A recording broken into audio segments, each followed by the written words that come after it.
Halo, assalamualaikum sobat-sobat pecinta horor, masih di channel saya. Di kali ini saya akan menceritakan tentang ketempelan. Apa itu ketempelan dan gimana ceritanya? Langsung aja ke TKP. Jadi gini teman-teman, ceritanya langsung aja ya. Nah, pada waktu itu dulu itu mbak saya itu pulang sekolah.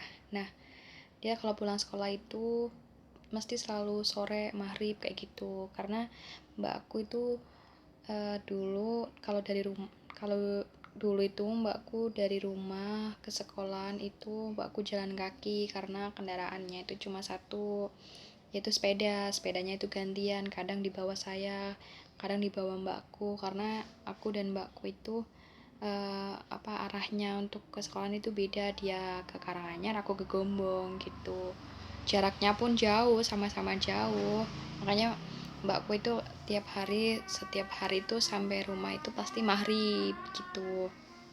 Nah, uh, pada waktu itu mbakku itu nggak tahu, tiba-tiba pas pulang dari sekolahan, dia tuh kalau berangkat atau pulangnya itu mesti harus ngelewatin pekarangan kosong, terus makam, terus dia ngelewatin pohon besar yang ada di desaku, itu pohon yang keramat gitu loh, yang lewatin itu juga. Nanti pulangnya maghrib dan nggak tahu kenapa nggak seperti biasanya mbakku itu pulang itu kayak dia tuh rasanya tuh capek, kayak sakit, terus dia juga ngeluh-ngeluh gitu sama mamaku, katanya dia sakit lah, yang inilah yang itulah gitu. Terus waktu itu dia habis mandi, terus dia tidur tuh, dia selimutan, terus dibuatin teh lah sama mamaku karena kan dia bilangnya tuh sakit. Dan pas setelah maghrib itu dia tuh aneh gitu loh, pokoknya itu tiba-tiba dia tuh diem kayak gitu, mbakku kayak orang kayak kesurupan, terus dia lama-lama tuh malah nangis kayak gitu, terus disamperin tuh sama mamaku. Nah di situ tuh waktu itu di rumahku ada bulekku, ada mamaku sama bulekku juga bingung, aku juga bingung kenapa. Terus aku punya inisiatif, mungkin dia kenapa, coba aku mungkin dia jangan-jangan ini kali ya ketempelan apa gimana. Terus aku nyalain HP yang ada murotalnya gitu loh, di ngaji pakai HP itu. Terus malah mbakku tuh malah semakin kayak ketakutan kayak gitu loh, kayak takut dia, terus matanya tuh liatnya ke atas terus, soalnya tuh kayak bener-bener orang ketakutan gitu. Terus bilang ke mamaku, terus mamaku tanyain ke mbakku yang sakit itu apa, buleku juga yang sakit apa lah. Buleku bukannya bukannya apa ya, kayak bantuin ngapa-ngapa, itu malah buleku itu malah nangis gitu loh, dia kebingungan sampai tuh nangis buleku lah. Terus mamaku nanyain terus tuh kenapa, terus dipijetin sama buleku sambil nangis. Terus mamaku juga kebingungan kenapa gitu. Terus aku juga udah nyalain murotalnya, takutnya aku tuh dia kenapa-napa, apa ketempelan apa gimana. Terus nggak taunya dia tuh mau ngomong, terus dia bilang aku disuruh manggilin bapak manten gitu, kalau tempatku mantan itu mantan lurah gitu. Terus aku disuruh ngambilin apalah gitu, aku lupa. Terus yang akhirnya tuh yang manggilin itu buleku. Nah terus singkat cerita, terus aku disuruh manggilin Pak Kaum sama mamaku, suruh doa barangkali bisa nyembuhin itu bapak kaum di tempatku, itu tokoh agama di tempatku, dia bisa mendoakan orang-orang sakit kayak gitu ya, barangkali cocok lah. Terus beneran akhirnya tuh aku terus keluar tuh, disuruh mamaku, disuruh ke tempatnya, sorry ralat aku disuruh manggilin tetanggaku yang ya sesepuh gitulah. Terus aku manggil beliau, udah ke rumah. Pas aku keluar rumah itu aku ada suara jeritan di rumahku itu, Aku pikir tuh mbakku tuh yang jerit-jerit, terus akhirnya aku masuk lagi, terus aku bilang ke mamaku sama buleku, lah kenapa mak, kok tadi ada yang jerit siapa gitu, Mbak Ria apa gitu kataku.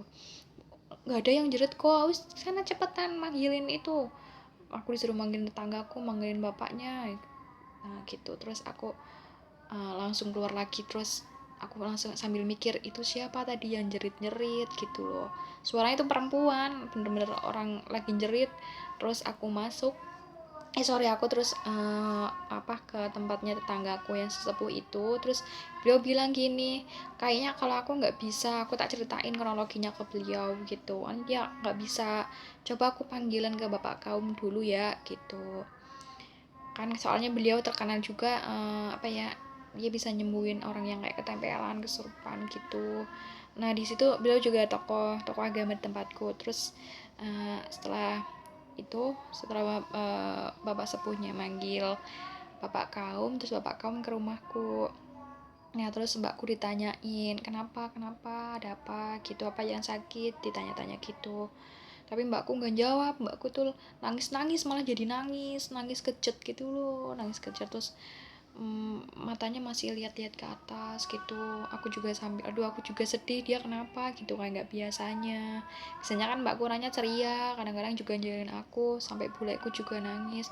Nggak taunya di rumahku udah banyak orang, dikiranya mbakku tuh kenapa gitu. Terus begitu mbakku mbakku kan masih nangis tuh. Terus pak kaumnya minta tolong sama aku suruh ngambilin air sama sama garam. Terus aku lihat tuh ritualnya gimana gitu ya. Terus bapaknya aku ngasih garam sama airnya, terus garamnya dicampur ke gelas, terus sama beliau didoakan. Habis itu sama beliau langsung dibasuh ke wajahnya mbakku. Terus mbakku kayak langsung orang kayak dihipnotis, langsung klep, langsung tidur gitu loh. Udah nggak kayak tadi lagi gitu.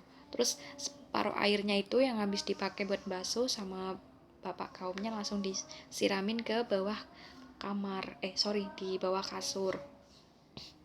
Nah terus kan mamaku sama buleku sama tetangga-tanggaku kan duduk di ruang tamu terus sambil nungguin bapak kaumnya itu.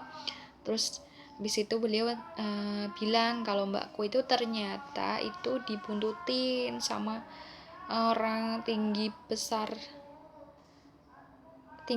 lah, pokoknya mbakku itu dapat kayak gitu, dia dibuntutin dari pekarangan kosong katanya gitu. Itu lagian juga mbakku kan sering pulang maghrib, ya wajar lah kalau misalkan dibuntutin hal-hal kayak gitu loh. Apalagi kan itu mbakku pulangnya bebarengan sama aktivitasnya makhluk makhluk halus yang dia keluar pas maghrib, terus mbakku ikut-ikutan keluar gitu. Makanya ya itu yang aku ceritain pas video yang kemarin itu, bilang apa itu sandekala. Nah itu mbakku tuh pulang pas pas sandekalanya gitu, pas maghrib. Jadi ya wajar kalau mbakku itu dibuntutin sama hal-hal kayak gitu. Apalagi mbakku itu bisa ngelihat kayak gitu. Dia paling peka loh, dari seketuk keluarga itu yang paling bisa melihat hal-hal kayak gitu tuh mbakku. Makanya mbakku tuh sering juga dia ketempelan, sering pernah kalau kata teman-temannya mbakku itu dia juga suka kesurupan di sekolahan, tapi aku juga nggak tahu, yang tahu mamaku mungkin gitu. Gitu ceritanya singkatnya.